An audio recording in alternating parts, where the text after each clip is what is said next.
All right, legends, welcome back to the late show where we get a little bit wild. It's a little bit uncut. The belt buckle is undone and we are ready to fly. Got my 5'8", Tim Williams. How are you? Good to be back. Good to trounce you in another round of quick fires. How good? Catmandu, Yo. got your questions ready? Ready as ever. Bit of pressure on you. I know. I felt a bit of pressure today to diversify the questions, but I think we got some good ones, so I'm ready. All right, rock off, me and Wimmy Tilliams. Now, last week, Tim Williams dictated terms with his, people in Coomera. I think they're just a little bit behind the rest of us in the city, you know? I don't like the way that he sets the tone with his things. Are you ready? Like a human being. Listen, mate, Coomera's not behind. I was having a yarn with Mum. We watched the Titanic at the movies on Friday night and she agreed with me. Let's go. It's unreal. All right. Scissors, paper, rock. Fuck, he's so good. I am going to kick off and I'm going to run this way. Okay. You're receiving. Oh, okay. Let's go. Okay. Question number 1. Is Nanai a solid pick? Negative. I mean, I know the Cowboys have a pretty decent draw. They're looking good despite ball in hand, not great on the weekend, pretty sloppy. He's just so attack reliant. He's pretty expensive. If he doesn't score tries, he's got some of the worst base stats, the work rate for a back row in the competition. There's upside. He's a supreme talent. But he can score a try and set one up and still score 55 points. So, look, I think this early in the year, there's better options available. Root? I agree with Tim. There are better options available. I will say this, though. He's one that I'm going to be keeping an eye on because I think that his base stats have improved this year. Not enough for me to consider him right now, but I'm hoping he has turned a corner. You have a look at his base stats in the first 2 weeks. 35 in week 1, which wasn't ideal. On the weekend, though, he played the full 80 and he scored 48 in base. So, starting to improve. Still not for me, but one that I will just be keeping an eye on. All right, good stuff. Is Papy a potential pod play this week or the next? No idea what his ownership is, so no idea if he's a pod player or whatever. But yeah, I would seriously consider him. I just don't like that buy-in coming. I think it's a good way to free up cash, though. If you're looking to downgrade a Drinky, a Turbo, a Kalen Ponga, I can completely understand people doing it. If he didn't have that buy, I would seriously consider KP to him. But the buy worries me, and I'm still got a little, maybe too much belief in KP. But not for me. But I can understand people doing it. The round 4 buy for the Storm is a real pain in the arse. I think they're going to get a really fired up Knights outfit this weekend after losing 2 on the trot. The no goal kicking is still an issue. I know he scored 132 on the weekend with a couple of awesome tries, but look, his break-even's about 22. So I'm happy to watch him do it again. If he scores well and he makes 40 to 50K, happy to let that ride and can pick him up round 5, still at a discounted price, moving from there. Yeah. All right, guys, question number 3. Thoughts on Jack Wighton at CTW? Big watch, really big watch, and even more so because the Bunnies have had a poor start to the season. He slots in one of the best positions in the NRL. That is the left centre spot at South Sydney. I know Latrell cuts out the centre a fair bit to his winger and Alex Johnston with that sweeping shape. But Latrell, Jackie Wighton, best mates. Jack coming with a point to prove. Big money signing, tough start for the Bunnies. He's going to get through a ton of work. He's a real serious pod. Don't do it for a couple of weeks, though. Yeah, I won't repeat everything Timmy said, but you've got an opportunity to watch him for 3 weeks, see how we go. He mentioned the Latrell Mitchell cutout. If there's anyone he's not going to cut out, it's probably his best mate, Jack Wighton, who's an absolute MF and is just going to take him on all day. So it's a sit and watch for me, but don't do it early. You're out thinking the room. And don't do it 3 weeks ago like Tom Birmingham did when he wasn't even playing. Fucking bizarre. Catmandu. Brown. Tom Birmingham, who also picked Harley Smith Shields. Bold. Okay, question 4. Is Brown or Brooks? Is it Brown or Brooks? I've got Dylan Brown, and look, I'll be honest with you, 2 tries on the weekend, only scored 65. Not ideal.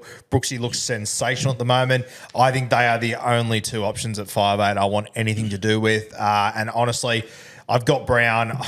I'm not really going to look at Brooks. I'm happy to run with Dill Brown. But I think you want one of those 2. Yeah, look, if you don't already own Braden Trindle at 5'8" and you need to look elsewhere, I think with Dylan Brown, he's had an underwhelming start. He played unreal against Penrith. His base was down heaps. He had like 6 runs. I think he had 10 the week before. It's the Penrith effect. They do that to good players. 65 points. If you've got Brown, you're happy. I'm really eyeing Luke Brooks this week. He's been a whisker from having a couple more tries to his name and an average of 100. Manly looks sensational. He's 220k cheaper. I wouldn't trade Brown to Brooks, but I think Brooks is the best value play at 5'8" thus far. Okay. All right, guys. Mulalo or Talakai? Oh, look, at the break even, we mentioned on Beers and Break Evens that I'm not overly keen on giving judgment on Mulalo because he's rocks or diamonds. I think if over the course of the season, I prefer Talakai. He's looking great. Base is outstanding. Sharks are looking good. If you're buying this week, though, it's got to be Mulalo. Break even of about -20, -30. There's money incoming, a couple of good matchups for the Sharkies. This week, it's got to be Mulalo. Yeah, this week has to be Mulalo. I agree. I really like Talakai as a pod moving forward, and I'll be having a very close eye on him over the next few weeks. But with Mulalo about to make that much cash, you can't ignore him. All right, guys, mixing it up now. When you order wings, do you get the drumsticks or the flats? I love this. Oh, yeah, this is good. I tend to be a bit of a drumstick guy, I think. I don't mind a flat, but I just feel like there's a little bit more work to them and whatnot. So I think I'm a drummy guy. It's very rare that we agree on these one, Drew, but I've had some heated debates about this. The first time I got asked this, I couldn't believe how many people went the flats, as you call them, Kat, the wings. It's the drumsticks every day of the week. You get like twice the amount of meat on them. You can really rip and tear into it. There's not really a lot of bone to worry about when you're chewing away.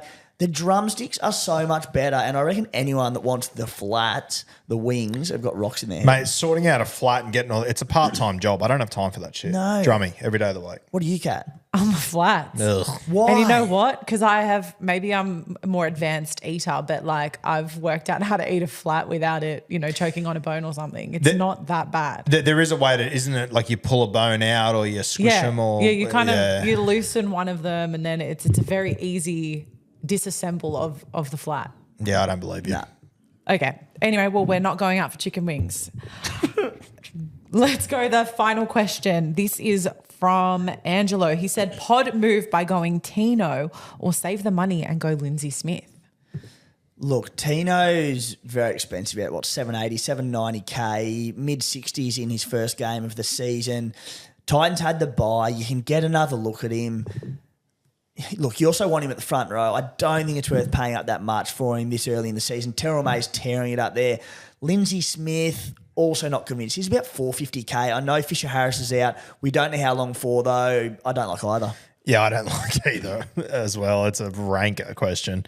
I'm not keen on either. I'd probably rather Ruben Cotter than both, honestly. I'd go Liam Henry at 238k because there's money to be made ahead of him. Missed me with both of those. I had a feeling you guys would hate that question because neither of those players have pretty much ever come up as contenders for you. So, Who asked that question? Well, we didn't call anyone else out, so I feel I was bad. going to tell him we hate him too. Yeah, really put a line in the sand. Tino will be a phenomenal buy, and he'll probably be the top averaging front row forward, him or Payne Haas, but not yet. Yeah. Well, we know that's not where you guys like to spend your money. Exactly. Have you got one more for us? You can chuck in there. I can give do us one more for sure. Okay, give me 1 sec. 1 sec. One more chance for Rue to bed shit on the late show. All right. I don't sleep on opportunities. Big opportunity guy. This one's quite funny, actually. Hold on. Okay, here. I didn't pick the funny one. We're going just for a straight up SuperCoach question. Rook under pressure. Yeah, bright lights getting to her. Yeah. This is quite stressful. Is Coola a SuperCoach option as he looks great to start the year, or is he irrelevant? I don't think calling him irrelevant is fair, but I do think he's a little bit of a mirage. He's so supremely talented on that left edge. It's just so juicy, but I don't know. I just don't trust him week to week. He's going to do well, but I feel like my experience with Coola has always been outside of the last 2 rounds of last year. I finish every game and I go, fuck, he was impressive. And then I look and he scored 45 and I go, he should be scoring 80 every single week. Why isn't he? Until I see that consistently, I can't go him. I don't mind him. I think I'm really happy with my CT dub setup, so I haven't had to like seriously consider him. But look, he's at a good price. Manly are firing. Tommy Turbo loves going down that left edge, even with Brooks is playing well there, but Ben Trebojevic, he loves going left to his brother Benny as well. I like Coola. He's starting to roam a bit as well. We know I'm an enormous fan of that. If Manly are going to pile the points on some softer teams this season, I think Coola's a genuine pod. Scored 30 points in week 1, scored a try in week 2 and scored 63. 63 in one try, sweet. It's not terrible. Against two tough oppositions plus Vegas as well. As I said, I wouldn't go him now, but when softer oppositions come up, Manly, provided a certain Trebojevic stays fit, they're going to start putting 40 and 50 points on teams. Cole can have a field day. He's not expensive. Sure, but I mean, he just scored a try. He scored 63. Like, he's 580K. Like, it's a lot of bicky to pay for a guy that if he scores a try, he'll get 63. 63's all right. He's an outside back. Like, they need attacking stats to score well. That's the reality. Oh, yeah, I don't know. If I'm spending 580K for an outside back, I want to get more when they score a try. Yeah, if I'm spending Val Holmes played his worst game of his career last week and scored 55. If I spend up that much for an outside back, I'm getting Hamisa. I already got him, sorry. He's no Drew Hutchinson. All right, let's call it a day. Yeah. I was just going to say the funny question was, Timmy, does your back get sore carrying the family name? Between the family name and Guru, very sore actually. Yeah, I see physio twice a day to keep myself upright. Carrying the family name? Fucking please. Unbelievable. Mum wrote that in. Thanks, You can pay her the $10 now. Yeah. All right. Sweet. We're done and dusted. We'll see you next week. Make sure you catch up on Biz and Breakevens. It dropped earlier today, and we will see you soon.